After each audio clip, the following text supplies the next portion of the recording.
Sam, Lily, John, and Emma were always in search of adventure. These four friends had heard rumors of a mysterious cabin deep within the woods, a place no one dared to visit. The locals talked about strange disappearances and unexplainable occurrences. But to the group, it sounded like the perfect spot to explore. They shrug off the warnings, packing their gear and setting out for the weekend. The hike was long, the woods darker than expected, but they laughed off the eerie silence. When they finally arrived at the cabin, they felt the change in the air. The wooden structure was old, decaying, and covered in moss. The windows were shattered, and the door hung crooked on its hinges. Still, they pushed forward, eager to claim the abandoned cabin as their temporary home. Little did they know, once they stepped inside, they would never be seen again. After a week, with no word from the group, their families began to panic. The police were called, and search parties were formed. Officer Mark, a seasoned local, led the group into the woods. Though he didn't believe in ghost stories, he had heard whispers about the cabin. For years, the search party followed the trail, but as they got closer to the cabin, the atmosphere changed. The forest became unnaturally quiet. They reached the cabin at dusk, and a sense of unease settled over them. Mark knocked on the door, but there was no response. He pushed it open and stepped inside, finding nothing but dust and broken furniture. There was no sign of the missing hikers, except for a small, torn piece of paper lying on the floor. Then he read, "They are watching me." Mark felt a chill run down his spine. He quickly left the cabin, but he couldn't shake the feeling that something had gone terribly wrong. After the fruitless search, Officer Mark couldn't stop thinking about the cabin. Something about the place didn't sit right with him, and he needed answers. Then, he returned to the cabin alone, hoping to find more clues. As he scoured the dusty room, he found a hidden compartment. Beneath the floorboards, inside was an old, weathered journal. It belonged to a woman named Anna, who had lived in the cabin with her husband, William, many years ago. Anna's entries started off normally. She wrote about their quiet life in the woods, their decision to move away from the city, and how happy they were. But as the pages went on, her tone changed. She described strange occurrences, voices in the night, objects moving on their own, shadows outside the windows. One entry caught Mark's attention. "William went out to chop wood 3 days ago. He hasn't returned. I hear them at night, whispering. I am not alone here." The last entry was smeared and frantic. "They don't let you leave." Mark closed the journal, a growing sense of dread gnawing at him. What had happened to Anna? And why did the cabin seem to trap those who entered it? Jake, a local journalist, heard about the disappearance of the hikers and the eerie cabin from a colleague. He was known for covering mysterious stories, the kind that no one else wanted to touch. The idea of a cursed cabin intrigued him, and he decided to investigate for himself. Jake interviewed Officer Mark, who reluctantly told him about Anna's journal and the strange events surrounding the cabin. Armed with this information, Jake made the trip to the cabin, determined to uncover the truth. The woods were as dark and silent as the stories suggested. When he reached the cabin, he felt the chill in the air, just as Mark had described. Inside, the cabin looked abandoned, but Jake could sense something lurking beneath the surface. He stayed overnight, hoping to catch a glimpse of whatever haunted the place.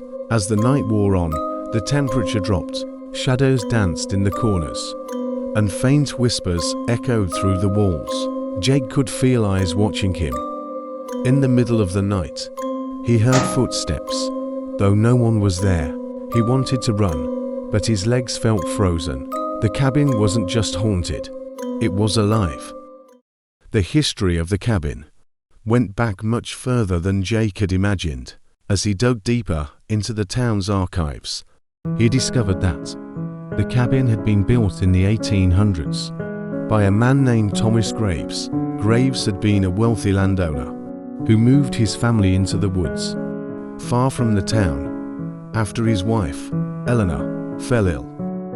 The town's records mention that Eleanor had died shortly after they moved, but there were rumors that something else had happened. Graves himself disappeared a year later, leaving behind only his son, James, who was sent to live with relatives in the city.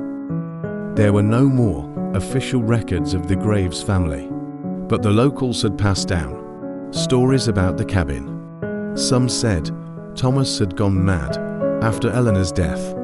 Others believed the cabin was cursed and it drove people to insanity, but no one had lived there since.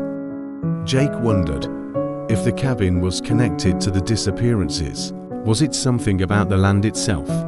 Or was the cabin hiding a darker secret? The town's legends about Eleanor Graves piqued Jake's curiosity. According to the stories, after her death, her spirit never left the cabin. Some said she had died of an illness, but others believed she had been murdered by her husband, Thomas, in a fit of madness. Jake wanted to know the truth, so he sought out an elderly woman named Mrs. Hastings, who had lived in the town her entire life.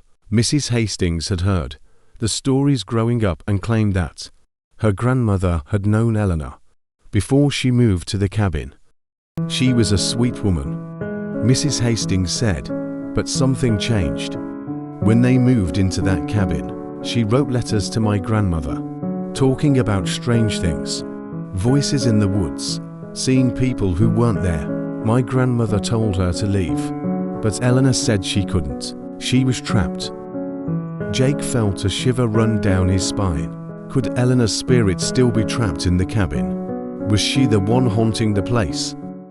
Jake wasn't one to believe in ghosts, but the more he learned about the cabin, the more he felt that something supernatural was at play. He decided to take a drastic step. He would hold a seance in the cabin to try to contact Eleanor's spirit. He found a local medium, Mrs. Rivers, who agreed to help. Though skeptical, Jake was willing to try anything to get to the bottom of the mystery. They arrived at the cabin. As dusk fell, Mrs. Rivers set up candles in a circle, and they both sat in silence.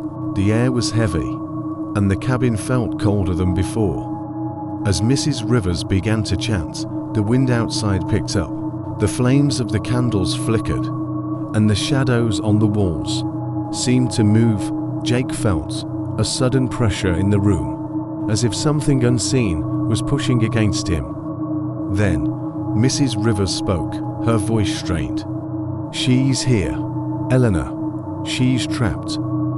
The room grew colder, and Jake could hear faint whispers, though he couldn't make out the words. Suddenly, Mrs. Rivers gasped. "They are not alone. There is something else here. Something darker." Jake felt the presence of something malevolent in the room. He knew he had uncovered something far more dangerous than just a haunting.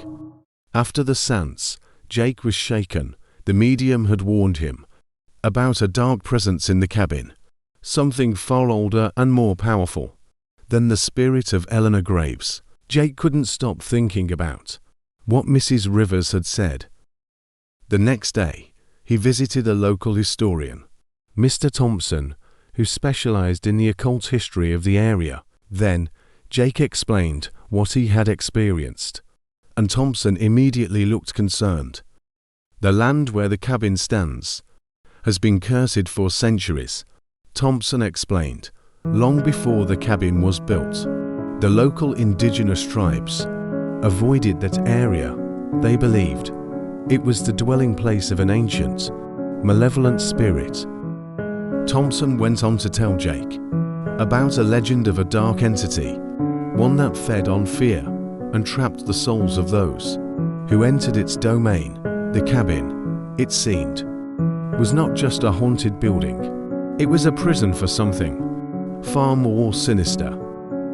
Jake's heart sank as he realized that the hikers, Anna, and even Thomas Graves, may have all fallen victim to this entity, and now it had its sights set on him.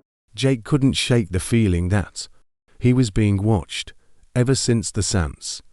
The whispers in the cabin had grown louder, and the shadows seemed to follow him wherever he went. One night, as he was researching more about the Graves family, he came across a forgotten article in an old newspaper archive. It was about a man who had been found wandering in the woods near the cabin, confused and disoriented. The man claimed to be William, Anna's husband. Jake was stunned. William had been missing for decades. Presumed dead, how could he have returned? Jake knew he had to find William if he was still alive, to learn more about what had happened in the cabin all those years ago. Jake tracked down William's last known address, a small cabin on the outskirts of a nearby town. When he arrived, he found an old man sitting on the porch, staring blankly into the woods. It was William. William looked much older than his years, his face lined with worrying and fear.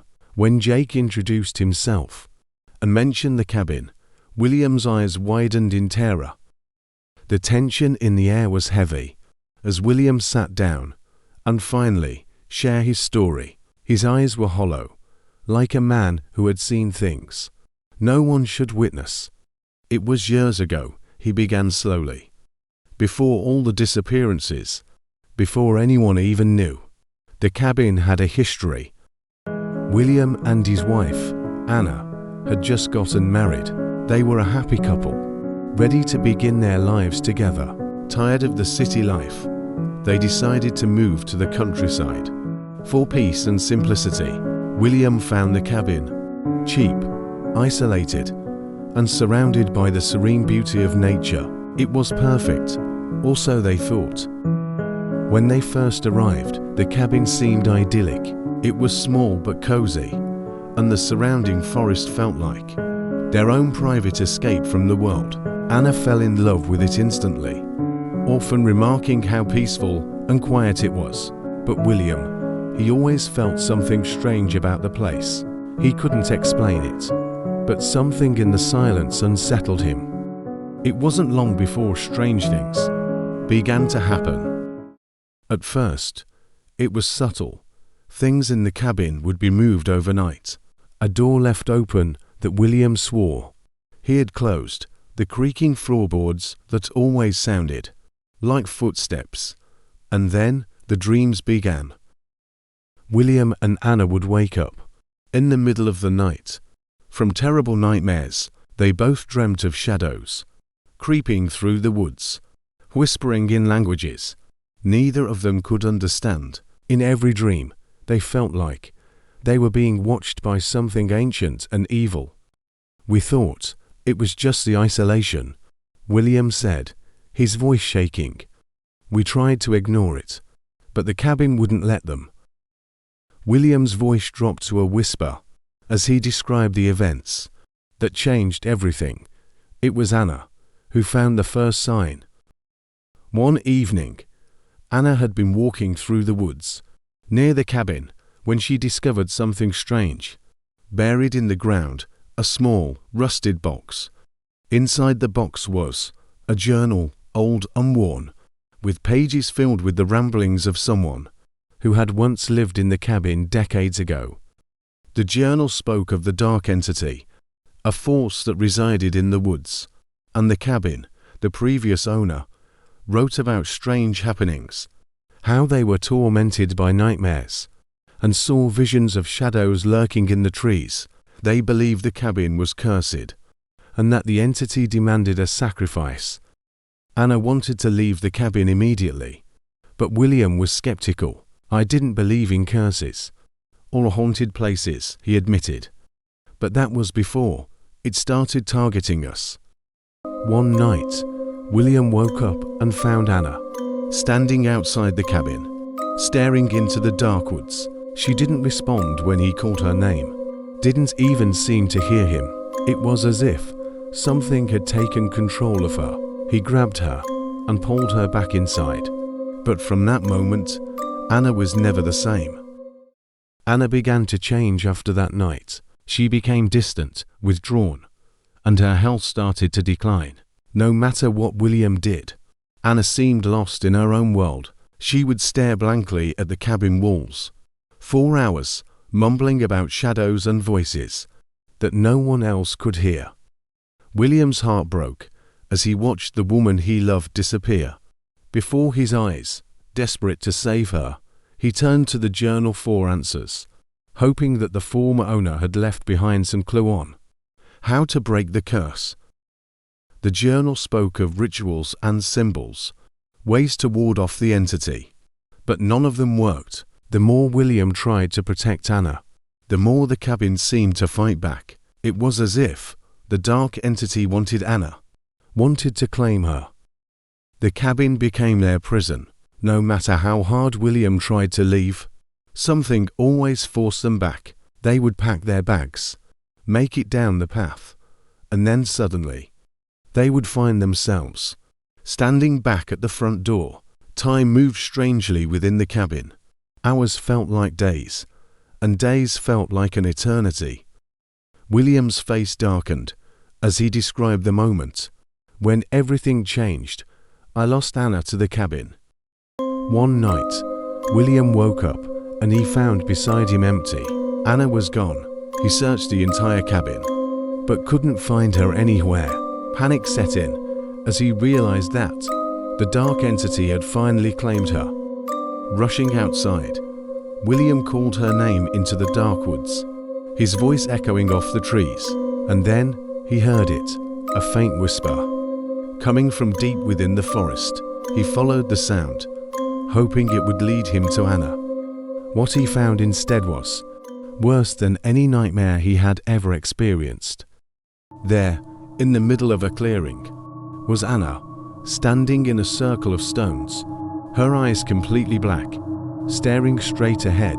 The shadows around her seemed to move, taking shape into monstrous forms. William could feel the dark entity all around them, watching, waiting.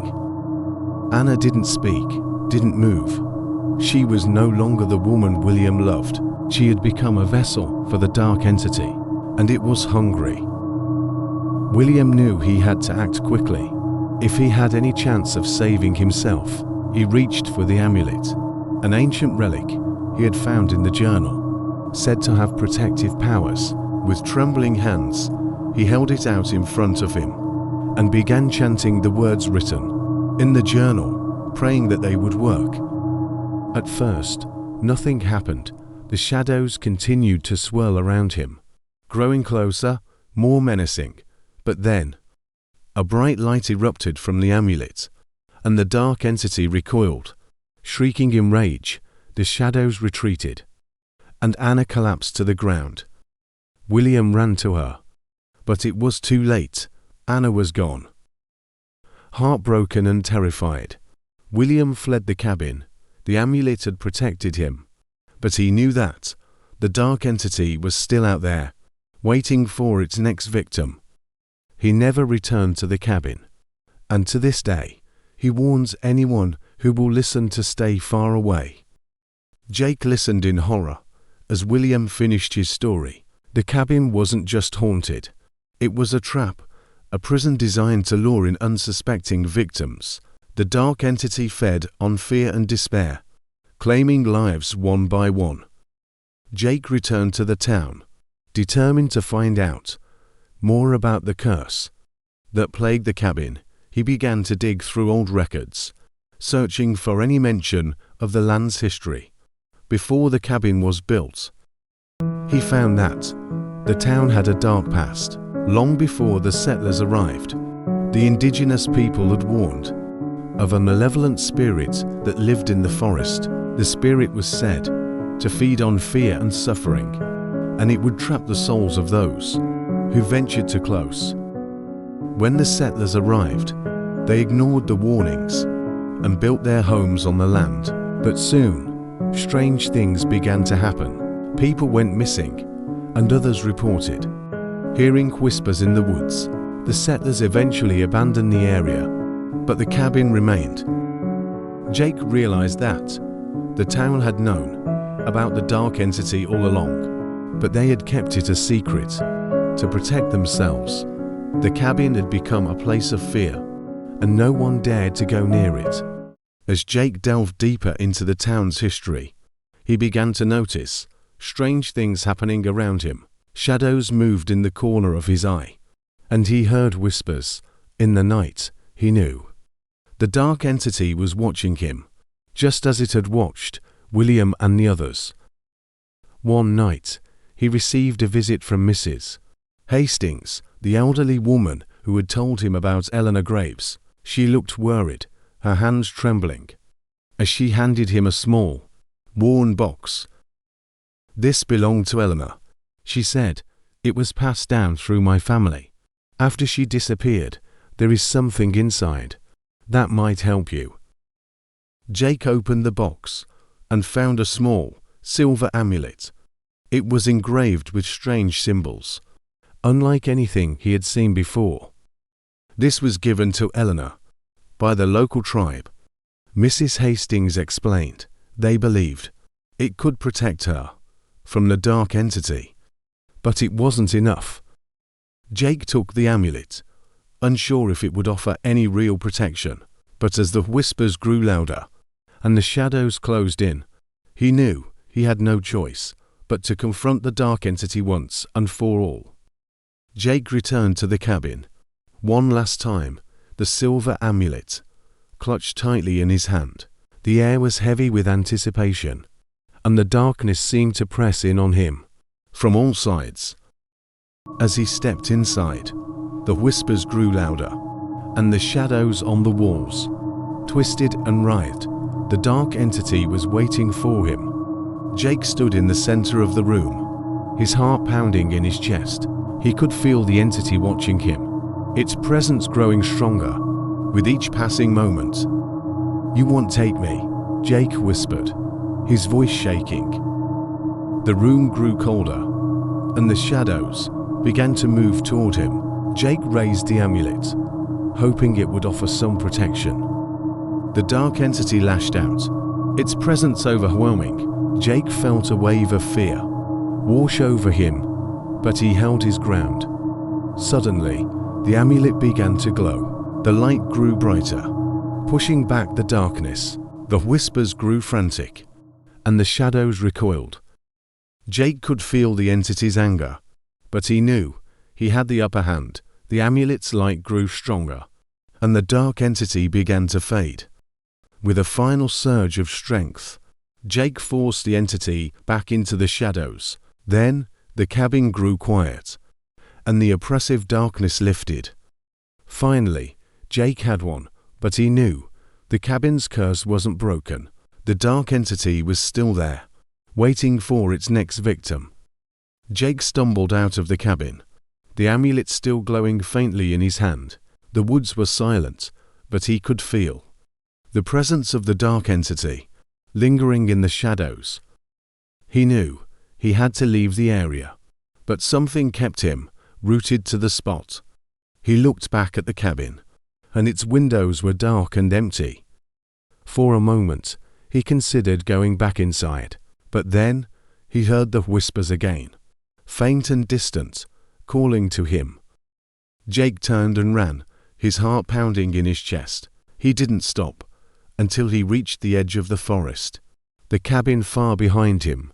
As he stood there, gasping for breath, he realized that he had narrowly escaped the cabin's curse, but he knew that others wouldn't be so lucky.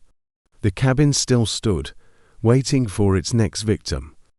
Jake returned to town, but he couldn't shake the feeling that the dark entity was still watching him. The cabin's curse had left its mark on him, and he knew he would never be the same.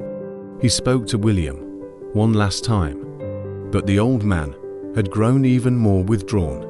The dark entity had haunted him for years, and Jake feared that it would never let him go.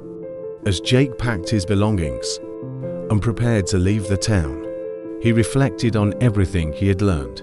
The cabin's history was dark and twisted, and the entity that haunted it was ancient and malevolent.